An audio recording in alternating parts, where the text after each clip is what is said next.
Oh, it got hotter than I thought. 92. It is, wow. It is 92 degrees right now at 12:14. I am, I don't know, third of the way over to the meadows. We have a busy day this afternoon. Again, we had a busy one yesterday. We had a busy morning, actually, this morning. I got there today. I told you guys I wanted to train Hangar One. He trained very good, actually. 2.6 last half in a minute, last quarter and 29 apiece. Now, don't get too excited. He's still a ways from racing, but I was very happy. It's hard to ask. I've told you guys this, go back a couple of weeks when we started training all these horses, and there was that Friday and Saturday where I came in and I went with like 14 or 15 of them in the race bike by themselves. I wanted to see mentally how well they understood their work. Now, Hangar One, he's a very unique horse. He's not rude. He's not stubborn. He can be that's not true. He can be a little stubborn sometimes, but he's not a stupid horse. Very, very smart horse. And missed all that training. His foot got sore. He missed time. Then we went to go with him. He was really hot, which wasn't shocking because usually when horses are hurting a little bit, they're going to become hot. So you couldn't ask him to do too much. And you had to do your best to keep him quiet. Not an easy thing to do. So our guys have done a great job with him. Today I had said to Cindy, if the weather, because the weather just doesn't know what it wants to do, you'll look and then the short range, it'll be rain, rain, rain, and then you'll look at 2 hours later, oh, it's just boiling hot, no rain. It's very odd. So I said to Cindy, if the weather, Cindy is the caretaker right now of Hangar One, Carla took care of him all spring. I said, if the weather cooperates, I'm going to train Hangar One. Will you do me a favor? Put him on the walker this morning. I just want him quiet, heated up, warmed up, but quietly. So just put him on the walker. Then I'm going to come in, I'm going to put him in the race bike, and I'm going to go out. If I go in 2:12, great. If I go in 2:09, great. If I go in 2:05, great. I'm going to let him tell me where he wants to go. First off, we've been training him just with a hood with cups because he had a full hood on and an open bridle, and I got to wear that spring bit on him, which I'm always leery about. It's a lot of hardware, and I just don't want to get him to a point where he's now angry at what we have going on. Come out today, he had the open bridle on, Murphy blind in the inside, because he was running in a little bit the other day. Probably that foot bothering him a little bit. Put the hobbles on him, hung him up the way I wanted. We did have the spring bit on him, so for the trainers out there that understand that bit, it can be a little severe. When I say the spring bit, so what it is, it's a flat bit, and it's got a spring-loaded piece, so the more they pull, it kind of tightens down on them a little bit. You would think that would lead to them getting crazy and hot, but for some horses, they're behaved. So I didn't really know what to think today. I went out, got out of there 34, 106 in a piece. I let him rattle a little bit down the backstretch, 136 and 3 mile, 2.6 flat. He was good. Most importantly, open bridle, by himself, on a track. You would think horses would pull up, they would dog it, they would just be green and stupid, especially a horse that missed so much time. He wasn't. I was very proud of the way he did his work. Now he was by himself, so he wasn't in a group. Would he become hostile in a group? I don't know. No idea. But I was very pleased that he did his work well. Speed-wise, it wasn't a problem, which was shocking. But speed-wise, he was good. Mentally, still, you know that stubborn colt is in there. And I'm very, very, very careful because I see how impressive his 3-year-old brother is and how crazy he was at 2. And I just don't want to put him in a position where we hurt him, right? So I'm super cautious with him. He was good this morning. I would like to keep him good and even get him down to Kentucky, where it's a big track, where he can relax. But that's 3 weeks away, 4 weeks away. I suspect in that 4-week period, we can get Hangar One qualified. Where? I don't know yet. But I think we can. I was impressed with him today. I was. We had 2 qualifiers. We had Megan's lucky day, and he's a fearless beater. I told you guys, they want to act up the other day. They're going to come back in short order. You should know better than that by now.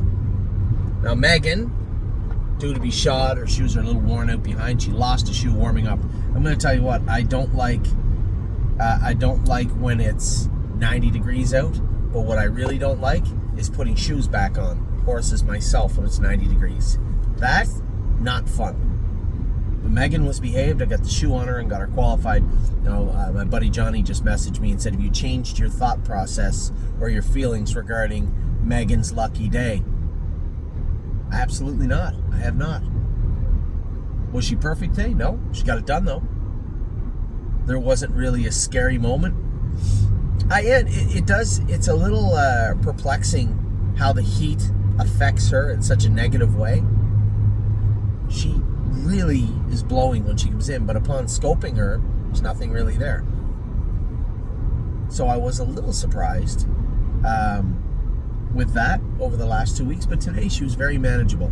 I could have put her closer, I could have quarter pulled her to the front. Speed's never been a problem with Megan. Now, I'm not going to tell you she's going to go and trot 58, but I will tell you that speed has never really bothered her that much. So the idea of somehow her just not being good enough, I don't think so. I don't feel that's an issue. It's always possible.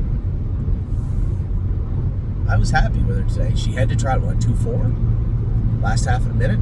Last quarter, 1:31 apiece? Last 3 quarters? I haven't seen the line, but I'm assuming that's what it looks like. And then He's a Fearless Peter.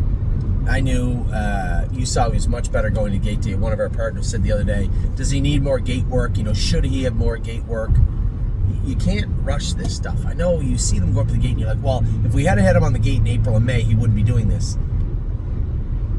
The maturity of it's like me wanting Addie to read right now. Sure.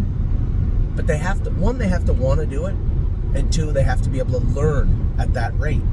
And everything, it's a process, right? Everything takes time. And you wanting it to happen doesn't matter at all. Horse doesn't care what you want. Nor what I want. But we want to get them in a position where they're comfortable. I knew when I warmed them up, we had the hobbles on them, I had them hung up the way I wanted them. This feels like a productive animal. And you could tell he was. Around the first turn, he's 3 wide. He could have been bad and looked at the gate and drifted out. I just wanted to sit there and clear over to the front, which he did. And when he did, I dropped the hammer on him. There was no 33 and 2, 104 and 4. No. We got some work to do. And he did it very, very well. Like 2, 2 and 1, 29-30 on the end of it. Last half of a minute, but did it real good.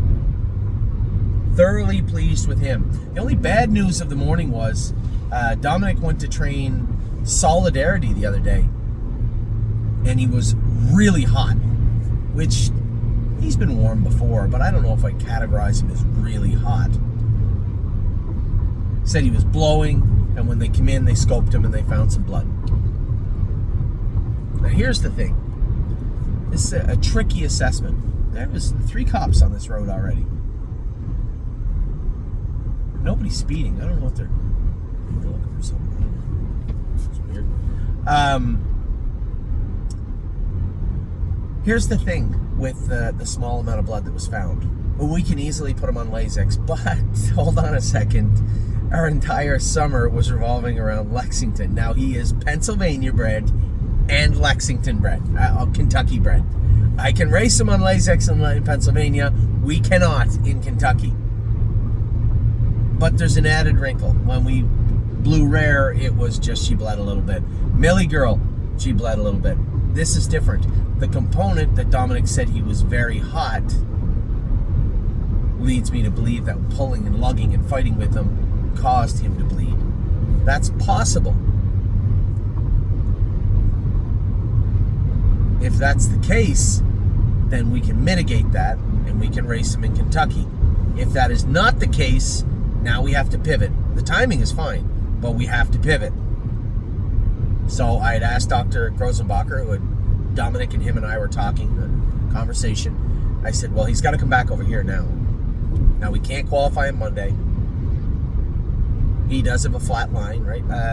26 and 4, mile 58, right back when. He's got a flat line, so he's good to race. But where? So I think what we'll do is we will train him next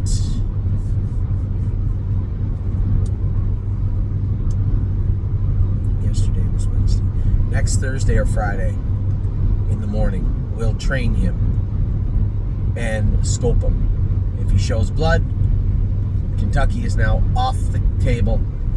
Now we're focused on Pennsylvania, which is fine. We have him staked to a number of things in both places. My preference would be, just because I want to see him race on a bigger track, my preference would be Kentucky. But if that is not possible, we will pivot, as I said. Which is fine. I'm a little surprised. It caught me off guard, but you have to be...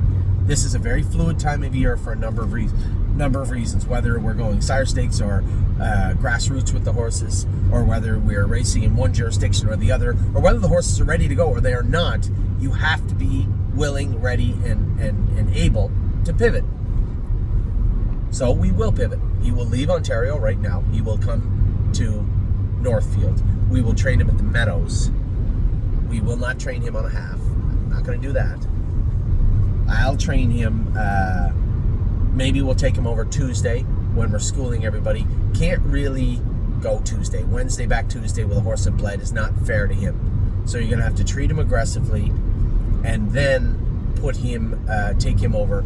You can't really train him before next Thursday or Friday. That would be unfair to Solidarity. But that training mile will dictate which path. If he bleeds that day, even in the littlest bit, that path is now closed. No Kentucky. We will focus on Pennsylvania and the stakes thereabouts, which is fine.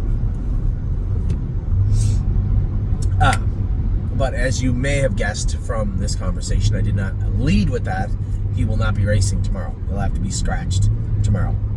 That in itself would be grossly unfair to the horse. And quite frankly, a bit of a dereliction of duty, to be truthful. You can't do that. So he's scratched on Saturday. He's coming to the United States.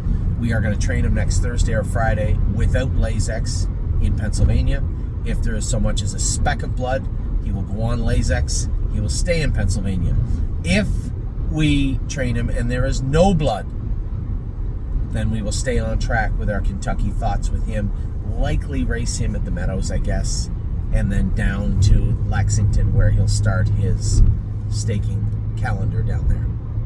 So that's where we're at with Solidarity, although a little frustrating, a little out of left field. I didn't see that one coming.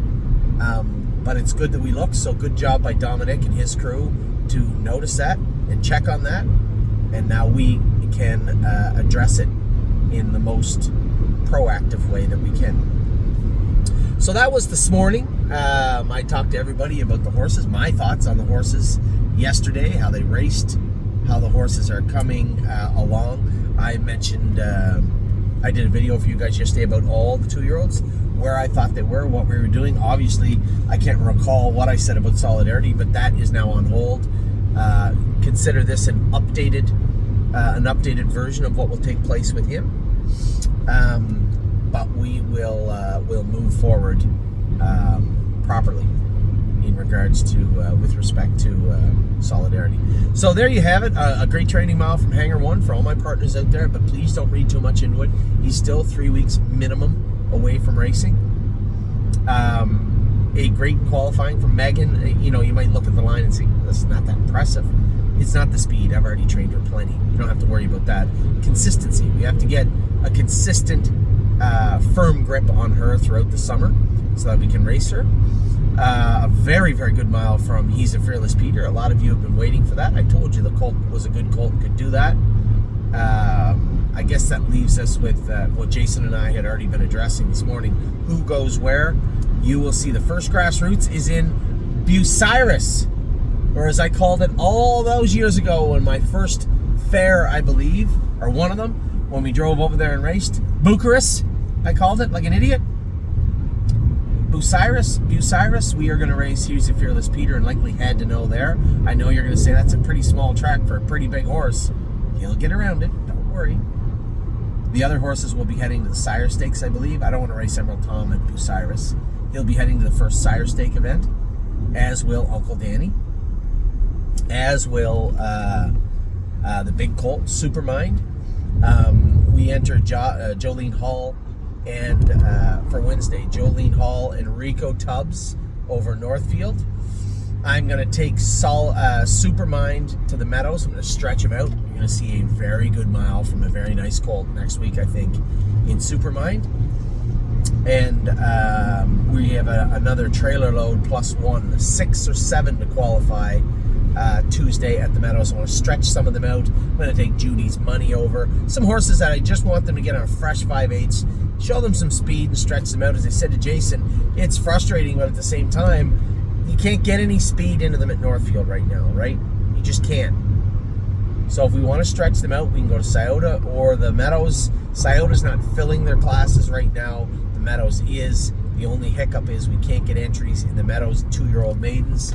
So we will likely be racing, I would say, on tap.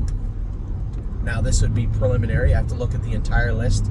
But on tap to race at the Meadows in the maiden next week would be Supermind.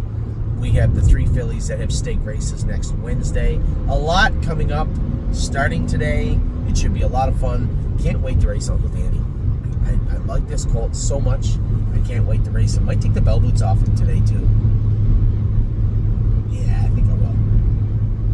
I think so. Anyway, take care. That's your update for your mid-morning update. Getting lots of them these days, but you know what? I want to make sure you guys know what's going on when I know what's going on. 2 very good qualifiers, a number of very good training trips, and a small pivot from north of the border. Take care, everybody.